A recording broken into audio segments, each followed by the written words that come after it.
Hey everyone, and welcome back to Painted Words. Today we're taking a deep dive into a writing technique that can really make your stories pop. It's called show, don't tell. It's like the difference between watching a movie and just reading a boring summary. Exactly. Yeah. And we want to help you, our awesome secondary school listeners, create writing that truly comes alive. Absolutely. And to do that, we've got 5 steps to help you master this technique. We'll be looking at examples from both fiction and nonfiction writers so you can see how show, don't tell works across different styles.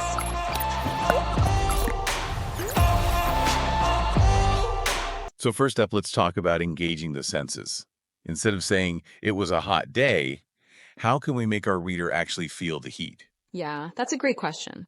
Well, think about it this way. If you were standing outside on a scorching day, what would you notice? Let me think.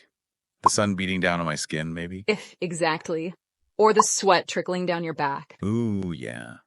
And the air shimmering above the pavement. You could almost see the heat waves. Exactly. You're painting a picture with words.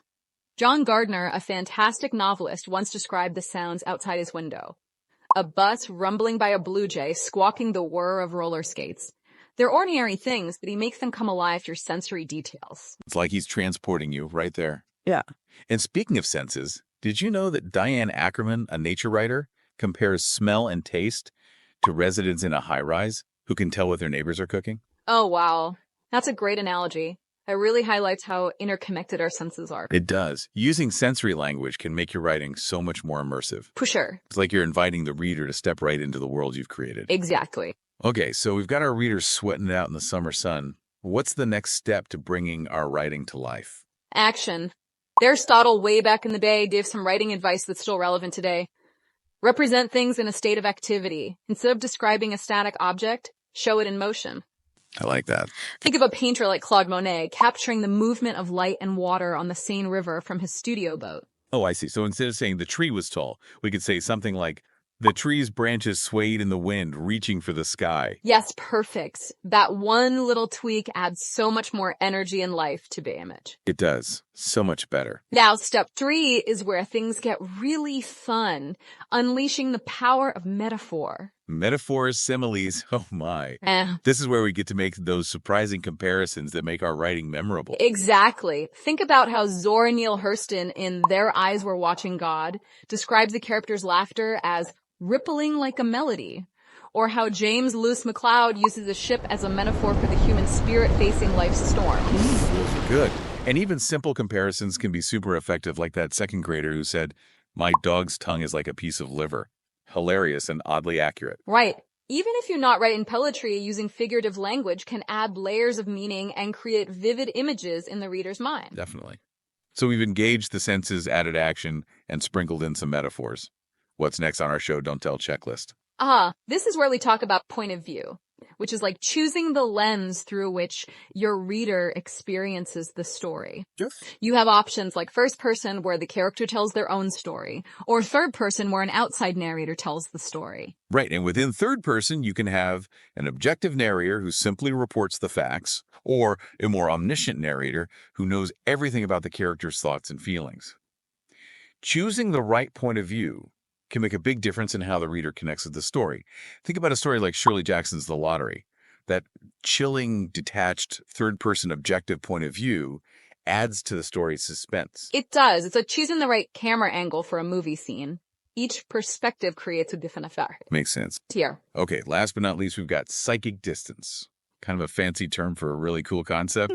It's about how close or far away we want the reader to feel from the action. Hi.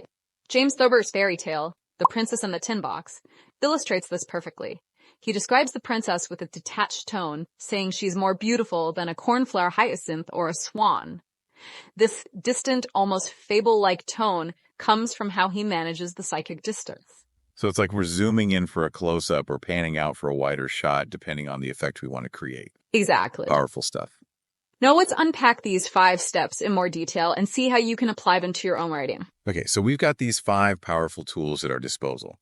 Let's take a closer look at how we can use them to really level up our writing. First up, engaging the senses. What are some common pitfalls we should watch out for? Well, one thing to avoid is using vague or generic descriptors. Instead of saying the food smelled good, try to be more specific. Was it a sweet smell, a savory smell, a spicy smell? Did it remind you of grandma's kitchen or a street food vendor? Ooh, those details make all the difference. It's like the difference between a bland dish and one with all the right spices. Well, exactly. And remember, you don't need to bombard the reader with every single sensory detail. Just choose a few key ones that create the strongest impression. Got it. Less is more, but make each detail count. Now, when it comes to adding action, what are some ways to avoid falling into the telling trap? Let's see. Sometimes writers get stuck describing things as they are instead of showing an emotion. For example, instead of writing, "The old man was sad," try, "The old man's shoulders slumped and a tear traced a path through the wrinkles on his cheek." Wow, that second sentence really packs an emotional punch. It shows us the man's sadness instead of just telling us about it. Right. And another tip for incorporating action is to use strong verbs. Instead of "the boy went down the street," try "the boy sprinted down the street" or "the boy sauntered down the street." Each verb paints a different picture of how the boy is living. Okay, I'm taking notes. Strong verbs, got it. Now let's talk about metaphors. I think a lot of students feel intimidated by figurative language. What advice would you give them? That's a good question. My advice is to relax and have fun with it. Metaphors don't have to be complicated or highfalutin. Think about everyday objects and try to find unexpected comparisons. For example, you could say, "The city lights twinkled like a million fireflies," or "her voice was as smooth as honey." I love those. They're so simple, but so effective.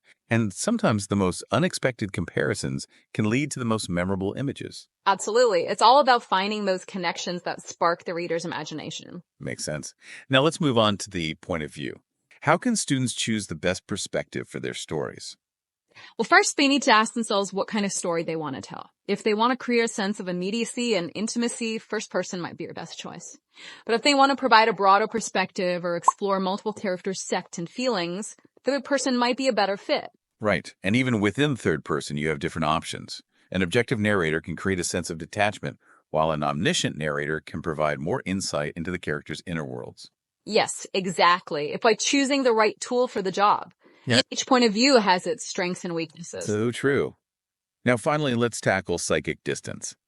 This one can be a bit tricky, but it's a powerful tool for controlling the reader's experience. It is. So how can we use psychic distance effectively in our writing? One way is to vary the level of detail in your descriptions. If you want the reader to feel close to the action, use vivid sensory details and focus on the character's immediate thoughts and feelings. But if you want to create a sense of distance, you can use more general descriptions and focus on the broader context. So it's like using a zoom lens on a camera. We can zoom in for a close-up or zoom out for a wider shot, depending on the effect we want to achieve. Exactly. And another way to manipulate psychic distance is through temporal positioning. If you describe events in the present tense, it creates a sense of immediacy. But if you use the past tense, it creates a sense of distance and reflection. That makes sense. So we can use these techniques to guide the reader's emotional journey through the story. Now, we've covered a lot of ground today. What are some key takeaways for our listeners?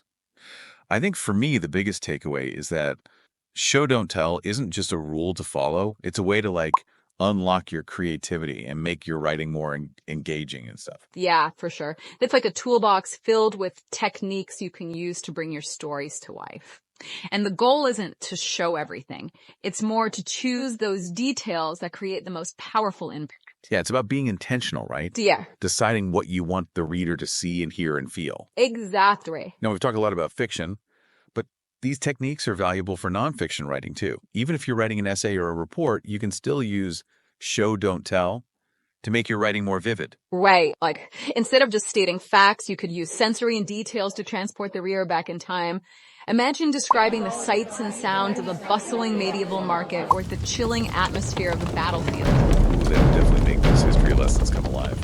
You could almost smell the spices in the market or hear the clash of swords. And metaphors aren't just for poems and novels either. Nope. You can use figurative language in nonfiction to make complex ideas more understandable. For example, you could compare a political movement to a rising tide, or describe a scientific discovery as a key that unlocks a new door of knowledge. That's a great way to think about it. So even when we're dealing with facts and figures, we can still use these techniques to make our writing more engaging. It's like we're giving the reader a backstage pass to the world we're describing. I like that. Whether you're writing fiction or nonfiction, the goal of show, don't tell, is to create a vivid and immersive experience for the reader. So to all you aspiring writers out there, remember, you have the power to paint pictures with your words. Don't just tell us about a world. Show us. Let us see it, hear it, feel it. Experiment, have fun, and most importantly, trust your own unique voice. And who knows? Maybe one day we'll be reading your stories mesmerized by the worlds you've created. Until then, keep writing and keep those words painting beautiful pictures.